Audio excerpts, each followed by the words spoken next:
Hello, everybody. It's Gary Stuckey with Real Music. Hope you're doing okay wherever you are today. I've got a great guest on the show right now, and you're going to enjoy this one. His name is AleX, like Prince or Tiffany, just one name. That's all you need. Yeah, that's all he needs. And great singer, just want to tell you. And he's teaming up with a guy named Brian Wheat, the founder and bassist of the multi-platinum selling band Tesla. And they have a band called Violet Breed with a new single out called Awake. Now, this song is so good, it rocks really hard. So if you're a fan of Tesla, you're going to love this song here. And they got different influences. I think you'll find out what they are when you hear the song, but a really good song. And we're going to talk all about it and maybe some more songs in the future, some more singles. We'll find out. But check out the video out right now on YouTube and enjoy. But here we go. Here he is. Here's AleX. Let's get started. Yeah, Now, uh, I've been excited about this. When I heard about this, I'm a big Tesla fan, of course. yeah, Had amazing. some of the guys on the show, and I just want to know this. How does one get up with the bass player for Tesla and form a band? How do you do that? Well, that's a really no one's asked me that question actually, and I guess to try and like keep it simplified, I'm a Tesla fan as well, like away from my friendship with Brian. He obviously introduced me to Tesla, but like all the friendship and everything aside, like they're an amazing band and collecting like their records, and I've got some Tesla merch and stuff. So I understand the legacy and the importance of how much Tesla means to people. So it's quite not daunting, but I have a responsibility that if I'm going into a collaboration with a member of Tesla, it's got to live up to a certain standard, which is the Tesla standard. And I like to think that we've done that on like the first single.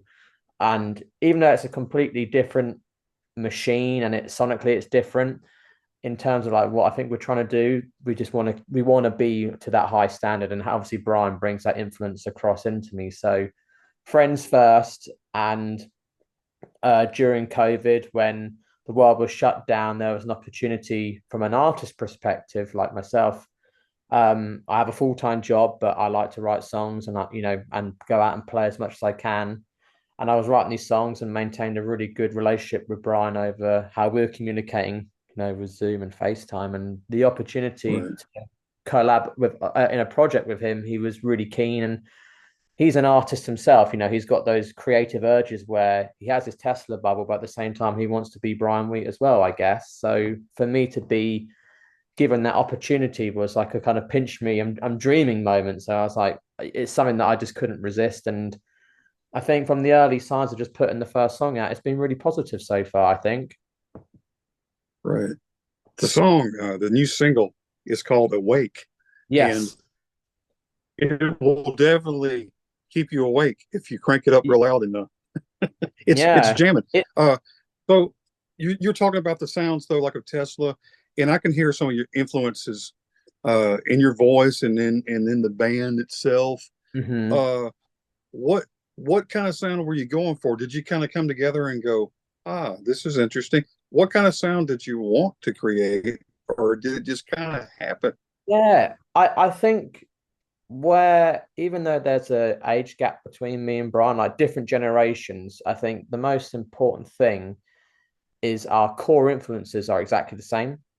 So like in terms of what Violet Breed is when we first came up with the idea about it, it's like we love My Chemical Romance, we love Queen, Foo Fighters, Zeppelin, Beatles, and even though it's not a direct copy, we've kind of I think we've kind of picked our favorite elements and put it into them. And then with the age thing, what I think is amazing is Brian's introduced me to this incredible catalog of music, like American rock bands that haven't really translated in the UK, but it's something that I've picked up on, and I think it's been a perfect blend of like the influences and the modern and the old. So that's why I'm really again pleased with it. And I think Awake has been the best introduction into what is to come from the band. It's very direct, it's very honest, and it's when you crank it up, like you said, it does hit you quite hard. And I think that's what you want from a Yes, first single.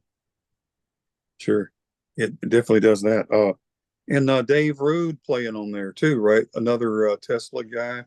So Yeah. it's kind of like your Tesla and parts of you. Now your voice, you've got a powerful voice. I hear the Freddie Mercury influence Oh, thank you. in That's your great. voice.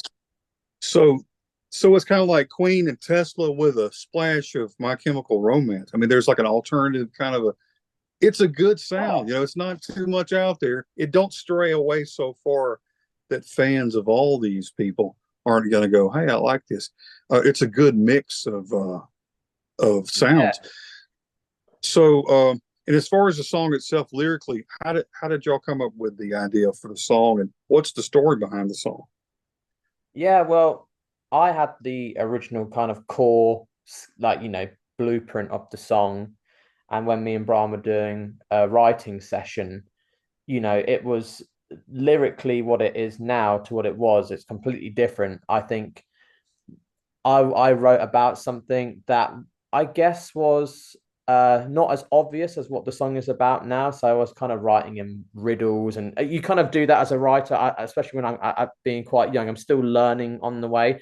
And Brian was like, "Look, melody's amazing, the structure's there. We got to work on it lyrically. Like, write about this. Like, go away. Write about what's happening in the world. Like, what's going on now. The restriction of travel. Like, how you can't be free because of COVID." And I was like, okay, well, I've never put myself in that environment before, so it was a really cool challenge to go away with a notepad and jot, and then go back to Brian, then tweak, and then go away. And that's what he's phenomenal at. He's an incredible lyricist, producer, musician, and together it kind of brought out the best of both of us. So that's kind of what the song's about. And going like with the Tesla thing, one of my favorite things of Tesla as a fan is when you listen to a Tesla song or Jeff sing, you feel it. You know what they're singing about. Like it's Yeah, very clear and it's relatable. And that's one of the main things that Brian has brought across, into this project. It's like we want people want to buy your records, they want to fall in love with the band because they can relate to what you're singing about. So when the idea of right. Awake came along, it's like, well, the whole world has been in this situation. So surely there must be somebody who can relate to what we're singing about. And again, it's been a really good introduction to the band. And the song title just works as well, like your debut single, Awake. The wording it's all just been quite a cool strategic plan. Yeah. Well, it fits. I mean, it definitely fits with the world stage and the way Mm, people are, dealing with everything. Um, yeah. but you and Brian, y'all been working together for a while, so this didn't just happen overnight, though. Y'all been No, no, no. We've recording. been, yeah, he's been involved with me in my music life for probably about like I know over 5 years, definitely, because he used to be producing another project I was on, everything pre-COVID. And from that project, me and him developed such a great friendship. We're like a father-son sort of thing. And when he come over on tour with Tessa in England, me and my dad went to go see them. So like we've just built a really good connection. And when that project kind of hit a glass ceiling and COVID come around, it was kind of a scratch ahead moment. It's like, well, we didn't know what was going on in the world, like most people, but we maintained such a good friendship. And just through showing him little sketches of ideas and demos on my iPhone and recording in my little like mini studio thing, he was like, dude, like I would love to be involved and kind of put you on a platform where I think you belong and try and get you out there and get some exposure for you and also as our new band. So eternally grateful for this opportunity. But I think now I just love the idea of being in a band with Brian, and I'm really enjoying the experience of it. It's amazing, and meeting people like yourself on interviews and just talking music. That's what I love. Right. Yeah, me too. Um, and what about the fan reaction? Because I know you got your fans, you got the people that have followed your career, you know, Yeah, and then you got Tesla fans. So what's been the reaction of how y'all come together and make this masterpiece? yeah. I mean, What's been the word on the street? yeah. I mean, obviously with social media, the opportunity to see interactions is so accessible now. Do you know what I mean? Like you can't you can't hide from anything. I think from my perspective, like reading comments and like likes on like videos and like the numbers that are coming in, I think the reaction's been really positive. Like it's never gonna be what Tesla is, but I don't think we're trying to be that at all. We're trying to be our own Right. identity. But yeah, the people have been really, really like um what's the word? Just I'm not thankful, but like really like intrigued. I think mainly intrigued by what it is, and maybe surprised as well because I listen to it going, oh wow, like this is a completely new sound with elements that we obviously like. So I think the reaction's been really positive, and I do kind of stay away though from reading things because it does get in your head. I think, oh god, but like overall, like no complaints my end. Like it's been quite nice to be introduced into such a hardcore fan base. It's like a family, and I don't want to tarnish anything. I just want to hopefully put out music with Brian and this band that people can, it's like an extension, it's a cool thing for people maybe Right. to explore some new music. Right. And the are there other songs? I'm sure you've recorded some more. So I'm guessing you're just going to do singles and not an album. Is that how it's going to Yeah, work? that seems to be how well I'm no expert, but that seems to be how the industry is these days, isn't it? Like it's singles and EPs. Like fans of like I guess you're like me, like we love albums. Like, I've got all my LPs over there, Yeah. I've got like backups so I don't play them. So there's like the mint condition ones. So that's how like much I love collecting. But the world's not really doing that at the moment from what I gather. So we've like over Yeah. the last 3, 4, 5 years just like recording like I do my stuff here. He then takes it, gets people like Dave to play. We meet up in Italy and it can be like a long-winded process to people, but actually it's quite efficient for me because he goes and does his Tesla thing, I go do my thing, then we come together, then next thing you know, we've got 10 songs just hashed out. It's quite cool actually. It's very unique in that aspect. So we're sitting on a hard drive, probably of like eight to 10 completed songs, and then we've also been on FaceTime back and forth working on some new stuff. So but I think the intention is to do like a single maybe every 2 months or something like that, and just see where it goes. I mean, I think that's our main focus is just to put out music and just see what the reaction is. And I think I don't know what your opinion is, but from early signs, it's been quite positive. So Yeah, I think so. Um, and the other songs that you've recorded, how do they, how are they in relation to the sound of the new single? Are there slow songs or heavier yeah, songs, or what would you describe?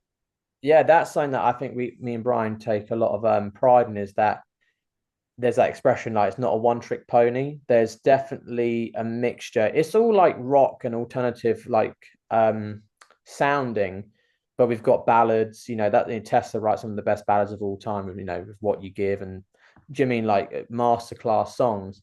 So we've kind of got those sort of textures as well and diversity where we've got some acoustic ballads, we've got some Queen sounding rock ballads or the stripped back beat. We've kind of got everything. So it's really cool to see what the reaction will be as these songs gradually come out. But I think for the first two, naturally, you want something that's kind of hard hitting and like Awake. It's an impact. So I think we'll follow that up again, the same sort of vibe on the second one, and then by the third one, who knows?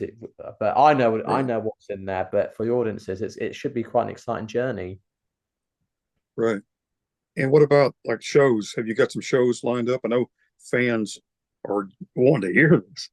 Yeah, at the minute, nothing. We're not booking or doing anything in terms of like live shows. I think we're just concentrating on just, I guess, putting out music. It's a different way of doing it, but you never know. I mean, if there's a demand there one day, like next year or in 2 years, and we can get it done, that'd be brilliant. But we're just concentrating. I think it's been the first song. There's a lot in the tank, and I think if we can kind of build, it's a different way of doing it because, like I said, back in the day you would release an album, tour for 2 years, and the whole live aspect of building a band was quite powerful. But now with technology, like you see things on like these social media apps, and someone's got 2 million views just by singing in their bedroom. So Yeah, it's like a seesaw. But I think for now we're just gonna do releasing and the social side of things and kind of see what happens. Right. That's the best thing to do, I believe. Yeah, Yeah, and watch it grow, watch it take off, and see how the songs yeah, do. because Yeah. it. I don't want to. We don't. I don't think we'd like to take a bite of the apple too much. Think, okay, one single. Let's apply and do this and do that. I'd rather just. I think we just want to sit back and just kind of see where it goes and enjoy it. Well, tell me about your background as far as singing. How did you start singing and realizing that you want to be a singer? So my mum, I come from a very musical family from quite a young age. So my mum, she is a classically trained singer. So she was singing stuff like Stephen Sondheim musicals like Sweeney Todd and Into the Woods. So I was kind of exposed to that theatrical side of music quite early on. Maybe that explains why I'm a massive Queen fan. But when she was out singing one night, Probably so. when she was out singing, my father introduced me on our old stereo in the lounge to all a handful of these bands. So like we were listening to T-Rex, Pink Floyd, very early Genesis of Peter Gabriel and Zeppelin.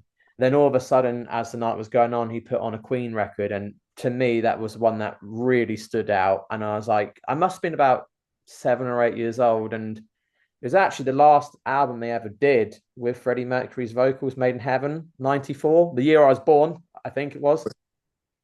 I remember hearing that album and I was just like, wow, like just completely obsessed with the voice and how a voice could kind of translate like that. Do you know what I mean? It really inspired me. And then from that point onwards, it just became an obsession going to like record shops and supermarkets like Walmart in the UK and saying like, have you got Queen One on CD or Sheer Heart Attack? And just kind of building my musical education like that. So that's kind of how it all started. And then when you're on that journey, you then find all the other bands like Aerosmith and Guns and Roses, and it just becomes an extension of your life. But that's probably the core right there was the Queen obsession. Right.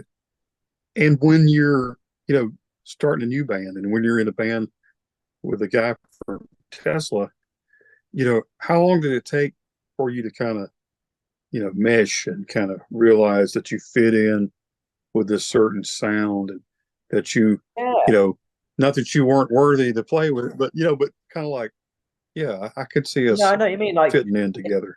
it's never really dawned upon me at all. Like not in like a arrogant sort of way, but I've always had like a self belief that I'm a good singer. I'm writing good songs.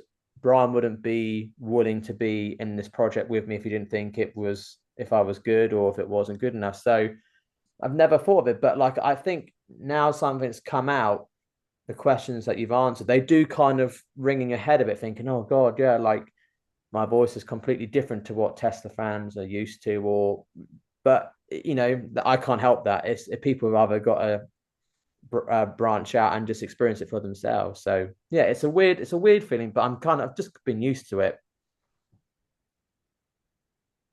Yeah. And I was thinking also, we were talking earlier about, when you release an album and Mm, sometimes you just throw a lot of stuff out there and it's probably maybe overkill. You don't really get, a chance to maybe tease at some stuff where the fans are like hungry for what you've got yeah, because there's a certain mystery, right? They're like, I want to know what else they have because they hear this song. They're like, I want to know what else they have.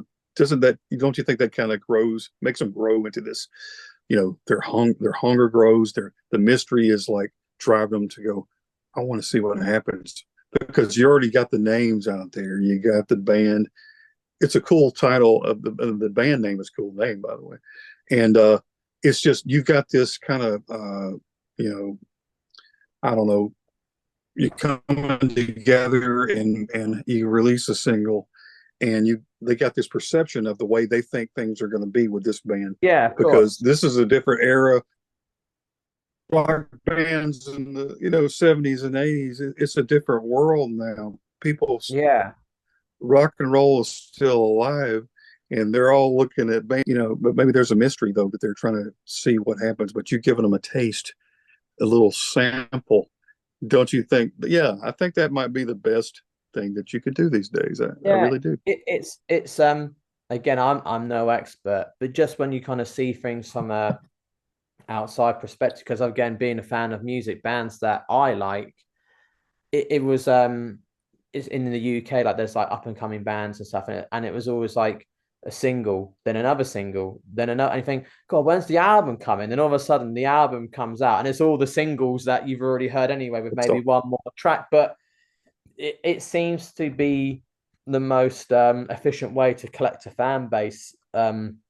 Whereas like my dad would say, "Oh, we heard a single on like Top of the Pops," would buy the 45, and the next thing we'll get the album, then we'll sit down for like 4 hours and listen to side A. And you know, there yeah, are people out there who still do that, and that's what I love, because you know I'm one of them. I guess you're one of them too. But I think the yes, majority of people, that they're not, there's not many people like that. So to kind of get little teasers all the time, kind of, it gives momentum in a strange way, you know, which is strange, but it seems to work.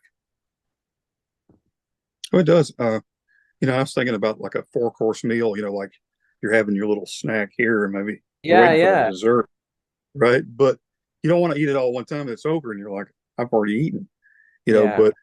but um, but yeah, it's like the old days of music. Things have changed, but yeah, I do think that's a good way to do it. And tell me about the video. Now, there's a video that goes along with the single. Now, how did y'all record Yeah. that? So And was that a all lot of fun? Yeah, it was amazing. Like it was a very hectic 6 hours, because I did all my stuff over here in a little warehouse, where the main theme of the video is set. And Brian comes in, you know, jet lagged, tired, you know, from the time zone. And I was like, right, I've booked the sound stage, I've got the warehouse, I've got the lights, I've got my two friends who are going to be like extras to kind of fill the space, and they did an amazing job. And it's like, we got 6 hours, let's just film as much as we can. And we ended up cranking out about 3 music videos. And then he was like, well, I'll go back over. And I think they were doing their House of Blues residency in Vegas. And he filmed Dave doing all his bits. And the way how it's all been edited and chopped together, it kind of comes across as a whole piece. And I Yes. think it's a really cool little video. But again, we wanted something that was just really, not the word basic, but just like, you want to see a band being a band. Like I didn't want to be like walking around like telling a story about being awake. It's like, let's just go in, pick up our instruments, and just put on a show, and so people can potentially see what we are like.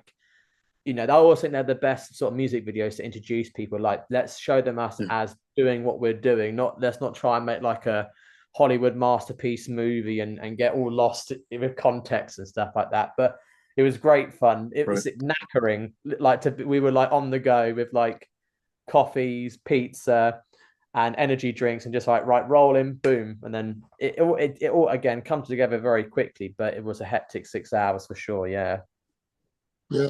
So you got other videos coming with the Yeah, singles that you're recording? yeah, that again, there's a hard drive, you know, or a vault, as I keep telling people, of like videos ready to come out when they're ready to come out. So we've done like do stuff here, Brian filmed stuff there, then we filmed some extra bits here, there. You know, it's all, we've got all this footage that you kind of compile together and ready to go. Yeah. And what is your ultimate goal as far as I know it's getting the close to the end of the year, but what's Hmm. your ultimate goal maybe for the new year as far as musically? I think I'm not gonna set like, I think I'm quite a realist. Like I like to try and like be honest with myself. But I would, if we could continue releasing the standard of music that we're releasing, and kind of enjoying the journey and the process of doing it. If we could do that, and along the way kind of collect new fans and build a fan base, I think I'll be more than happy with that.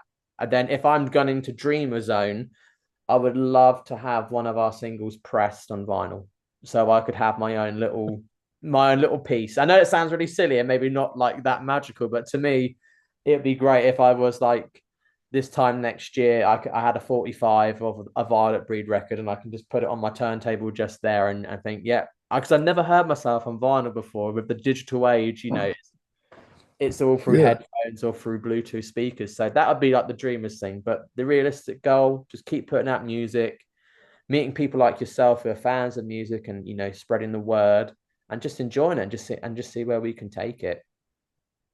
right. Well, that's some pretty good, hopes. Not too far out there. I can see that happen with the vinyl. That Yeah, shouldn't it'd be be hard, too wicked. hard to accomplish. Uh, Yeah, yeah, I see that. Maybe that'll be your somebody gift you a Christmas gift with that yeah, on there. a custom made one. Hint, That'd be hint, cool. just, that'd be cool. Well, I Yeah. appreciate you talking to me today, and I'm looking forward to more. I mean, like I said, I'm very impressed with the music, with the sounds, and I Mm. think that a lot of people are going to really enjoy your music, and I do. That's good. I, And that's good hearing it from a Tesla fan like yourself, because as we were saying, there's always that like you have that thing in your head thinking, oh, like it's definitely Tesla fans are gonna be the ones who are gonna hear it first because obviously of the connection. So if we can get people enjoying it, then I'm really pleased that people like yourself are enjoying it. And like I said, there's more to come. So that makes me really happy. I well, really appreciate that.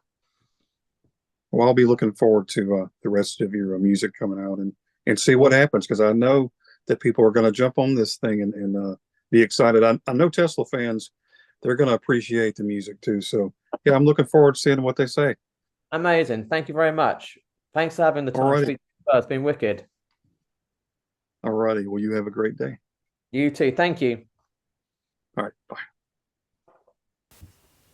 And there he is. It's Alex of the band Violet Breed, along with Brian Weed of Tesla, in a new song called Awake. You got to check it out if you haven't already. Gonna love it.